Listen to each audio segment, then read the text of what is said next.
आज मङ्सिर महिनाको 19 गते गइसकेको छ। मैले पालेको मौरी मध्ये यो एउटा सुपर चढेको मौरी छ। यसलाई मैले निरीक्षण गर्न गइरहेको छु र अब चाहिँ मह काट्ने बेला पनि भएको छ। मह निकाल्ने पनि सिजन भइसकेको छ। म चाहिँ यो घारलाई खोलेर हेर्ने छु र कस्तो अवस्था छ हेरिसकेपछि मह लगाएको अवस्था रहेछ भने मौरीको मह पनि निकाल्ने छु। अब चाहिँ हाम्रो मौरीको मह निकाल्ने सिजनको अन्तिमतिर आइपुगेको कारण मह लगाएको हुनुपर्छ भन्ने मेरो अनुमान छ।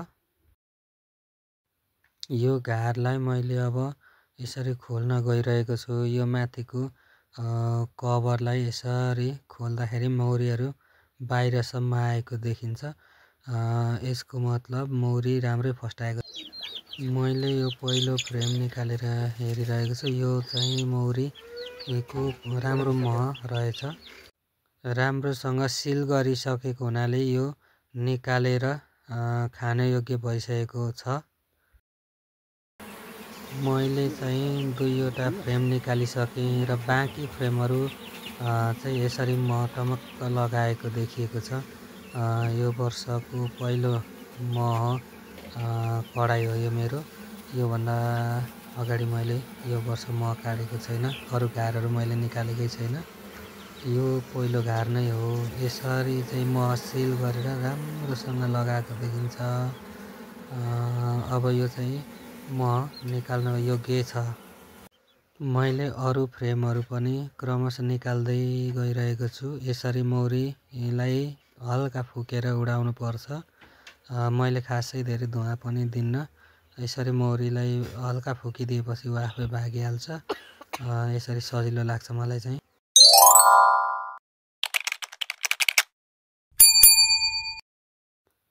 मौरीको अर्को पनि फ्रेम मैले निकालेर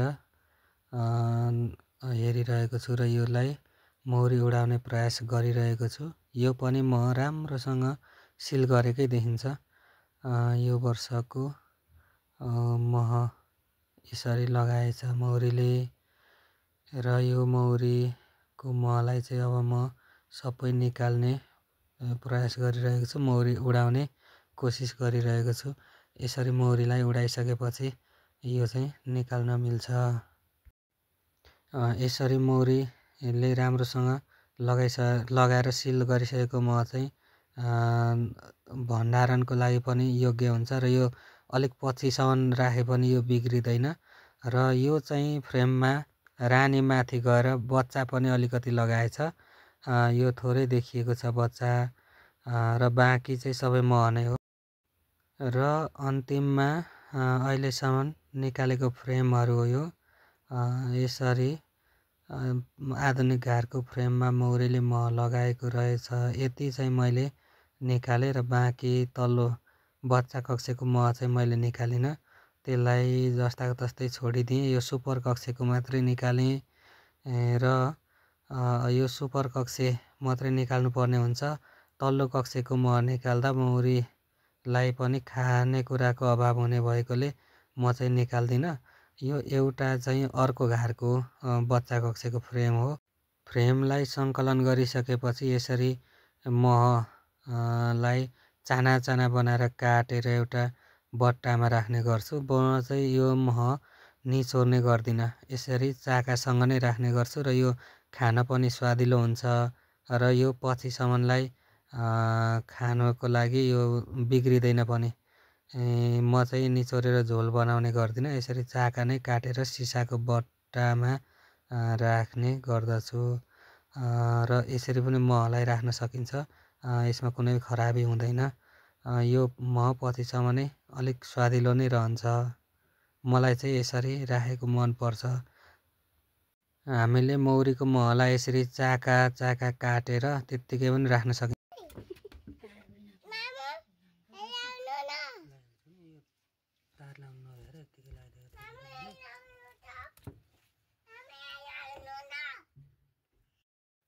मौरी चाहिँ यसरी रहरको लागि एक दुई घार पालियो भने पनि आफूलाई सिजनमा खान पुग्ने मह निस्कन्छ।